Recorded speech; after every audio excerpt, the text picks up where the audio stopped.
Imagine a number so large it loses all meaning, a number that represents the complete and utter collapse of a nation's financial reality. That number is 1,000,000%. This is not a theoretical exercise in economic disaster. It is the brutal lived experience of millions of people in Venezuela, a country that in the span of just 3 years saw its currency's value evaporate by a staggering 1,000,000%. This is the story of how Venezuela, once one of the wealthiest nations in South America, a land blessed with the largest proven oil reserves on the planet, descended into an economic abyss that defied modern understanding. To understand the depth of this catastrophe, we must first look back at the dream. In the 1950s, Venezuela was a beacon of prosperity. It was the fourth wealthiest country in the world, a vibrant modern society fueled by the seemingly endless gush of black gold. The nation was a founding member of OPEC, and its capital, Caracas, was a cosmopolitan hub that rivaled any major city in the world. The country's economy was so robust that it attracted waves of immigrants seeking a better life. This era of prosperity was built almost entirely on oil. For decades, the government used oil revenues to fund massive social programs, subsidize food and fuel, and maintain a high standard of living for its citizens. This reliance, however, was a Faustian bargain. It created a deeply ingrained economic structure known as the petrostate, where all other sectors of the economy withered under the shadow of oil. When oil prices were high, the country thrived, but when they fell, the entire foundation of the nation's wealth would shake. The first cracks in this foundation began to appear long before the hyperinflation crisis. The oil industry, which had been nationalized in the 1970s, became increasingly inefficient and politicized. The government, flush with cash, developed a habit of spending far beyond its means, creating a structural deficit that was easily masked by high oil prices. This cycle of dependence and overspending set the stage for the dramatic events that would unfold in the 21st century. The nation was a ticking time bomb, and the fuse was lit by a charismatic former paratrooper named Hugo Chavez. Chavez came to power in 1999, promising a Bolivarian revolution to redistribute the nation's wealth and empower the poor. His intentions, at least on the surface, were noble. He inherited a country with deep social inequality, and his early social programs, funded by a new surge in oil prices, lifted millions out of poverty. This period, often referred to as the oil boom, saw the price of a barrel of oil soar, giving Chavez unprecedented financial power. He used this power to consolidate control, nationalize key industries, and implement a complex system of currency and price controls. These controls, intended to protect the poor from rising costs, would ultimately prove to be the poison pill for the Venezuelan economy. They distorted markets, discouraged domestic production, and created massive shortages. The government, believing the oil boom would last forever, failed to diversify the economy or build up any meaningful financial reserves. The stage was set for the perfect storm. The structural weaknesses of the petrostate, combined with the centralizing and distorting policies of the new socialist government, created a fragile economy that was utterly unprepared for the inevitable downturn. The prosperity of the past was about to become a cruel memory. Part 2. The Seeds of Collapse. The economic policies implemented under Hugo Chavez and later intensified under his successor Nicolás Maduro were a textbook example of how to dismantle a functioning economy, even one built on a single commodity. The core problem was a fundamental misunderstanding, or perhaps a deliberate disregard, of basic economic principles. The government's goal was to control everything: the price of goods, the exchange rate of the currency, and the flow of foreign investment. Each control, however well-intentioned, created a new distortion that required another, more drastic control to fix, leading to a cascading failure. One of the most damaging policies was the system of strict currency controls. The government established an official, highly overvalued exchange rate for the Venezuelan bolivar, primarily to allow favored businesses and government entities to import essential goods cheaply. However, the government did not have enough dollars from oil sales to meet the demand at this artificial rate. This created a massive black market for the dollar, where the bolivar was traded at its true, rapidly depreciating value. The gap between the official rate and the black market rate became a chasm, creating enormous incentives for corruption and capital flight.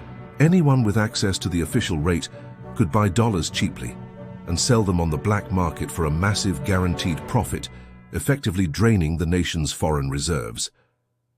Simultaneously, the government implemented strict price controls on basic necessities like food, medicine, and toilet paper. The idea was to make these items affordable for the poor. In reality, these controls meant that domestic producers could not cover their costs, especially with the rising cost of imported raw materials. Facing guaranteed losses, local businesses either shut down or drastically reduced production. This created chronic shortages, as shelves emptied and the country became almost entirely dependent on imports. The government tried to fill the gap by importing goods itself, but this only exacerbated the drain on foreign currency reserves. The final and most fatal element was the nationalization of key industries, including the state oil company, PDVSA. Once a highly efficient world-class operation, PDVSA was stripped of its technical expertise and loaded with political appointees. Investment in maintenance and new drilling dried up. As a result, Venezuela's oil production, the lifeblood of the economy, began a steep and irreversible decline. From a peak of over 3 million barrels per day, production plummeted, drastically reducing the foreign currency earnings needed to pay for imports and service the national debt. The government was left with a massive budget deficit, a collapsing productive sector, and a rapidly dwindling source of income. The only tool left in the box was the printing press. Part 3. The 1,000,000% mark. The year 2014 marked the beginning of the end. Global oil prices, which had sustained the Chavez and early Maduro governments, crashed. For a petrostate like Venezuela, this was a death blow. The government's primary source of income vanished, but its spending obligations, subsidies, social programs, and debt payments remained. With no foreign currency to import goods and no domestic production to fall back on, the shortages became critical. The government faced a stark choice: cut spending drastically or print money. They chose the latter. The decision to finance the massive budget deficit by simply printing more bolívares was the direct cause of the hyperinflation. When a central bank floods the economy with new money without a corresponding increase in the production of goods and services, the value of that money plummets. This is the classic definition of inflation, but in Venezuela, it accelerated into a hyperinflationary spiral. The government was expanding the money supply by 20 or 30% per month. The numbers quickly became surreal. In 2016, the annual inflation rate reached 800%. By 2017, it was over 400%. The International Monetary Fund made a chilling prediction in July 2018. Venezuela's inflation was on track to hit 1,000,000% by the end of the year. This was the moment the crisis captured global attention, the moment the title of this video became a terrifying reality.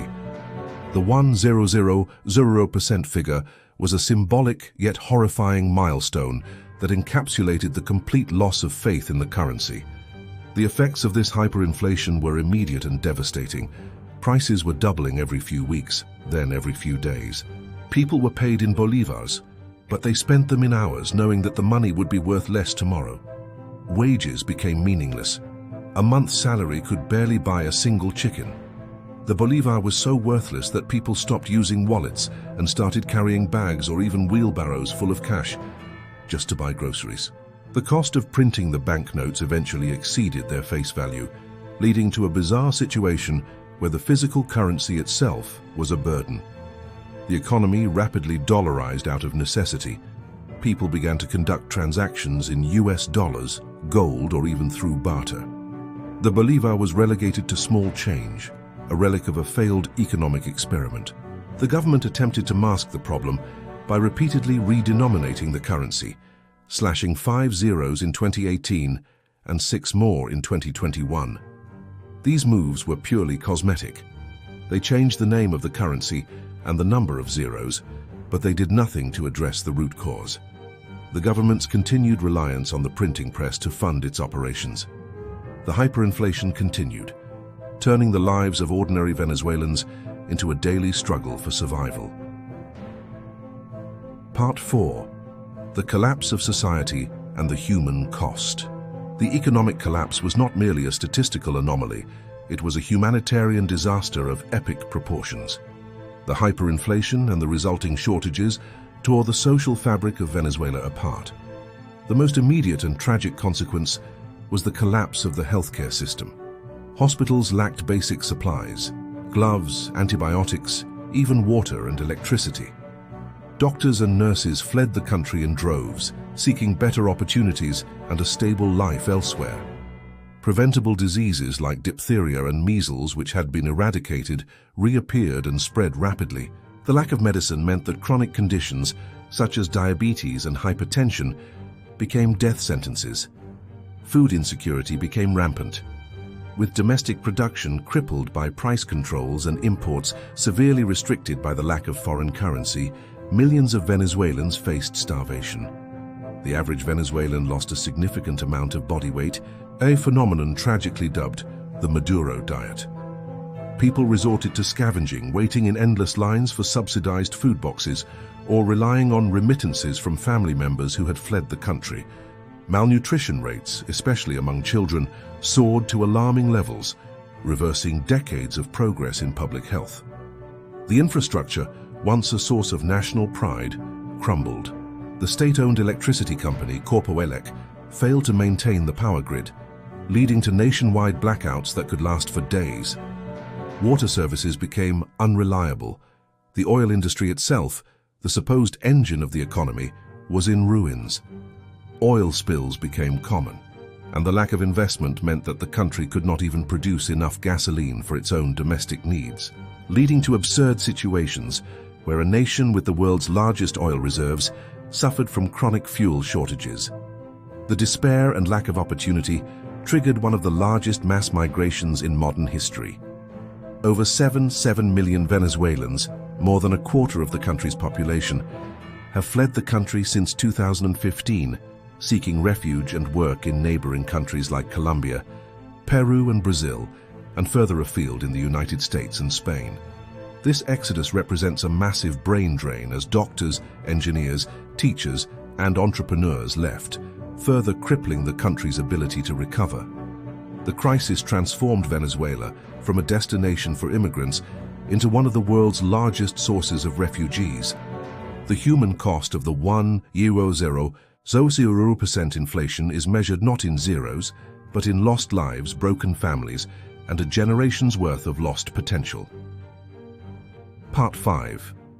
The aftermath and the lessons learned today. The Venezuelan economy is a shadow of its former self, but the hyperinflationary period has technically ended. The government, having exhausted its ability to print money without causing total societal collapse, has reluctantly embraced a de facto dollarization. The US dollar is now the currency of choice for most transactions, especially in major cities. This unofficial dollarization has brought a degree of stability to prices, but it has also created a deeply unequal two-tiered economy. Those with access to dollars, often through remittances or government connections, can afford goods and services, while those who still rely on the rapidly depreciating bolivar are left behind. The government has also loosened some of its strict economic controls, allowing for a limited return of private enterprise and foreign investment in certain sectors. However, the fundamental problems remain. The rule of law is weak, property rights are tenuous, and the state oil company, PDVSA, remains a shell of its former self, unable to ramp up production significantly. Sanctions imposed by the United States and other international bodies have further complicated the situation, restricting the government's access to international financial markets and oil sales, though the primary economic damage was self-inflicted long before the most severe sanctions were put in place. The story of Venezuela's 1.00% inflation in 3 years serves as a stark modern-day cautionary tale for the world. It illustrates several critical economic lessons. First, it proves that a country, no matter how rich in natural resources, cannot escape the laws of supply and demand. Economic controls that ignore market realities will inevitably lead to shortages and collapse. Second, it is a powerful demonstration of the dangers of monetary financing of government deficits. When a government prints money to pay its bills, the result is always the destruction of the currency's value and the impoverishment of its citizens. Hyperinflation is not a natural disaster. It is a policy choice. Finally, the Venezuelan crisis underscores the importance of strong, independent institutions, particularly a central bank free from political interference. The collapse was not just an economic failure, it was a political and institutional one. The concentration of power, the erosion of property rights, and the politicization of the state oil company all contributed to the catastrophe.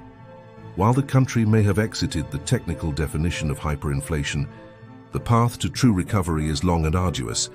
It requires not just economic reform, but a fundamental rebuilding of trust, institutions, and the productive capacity of a nation that once had it all.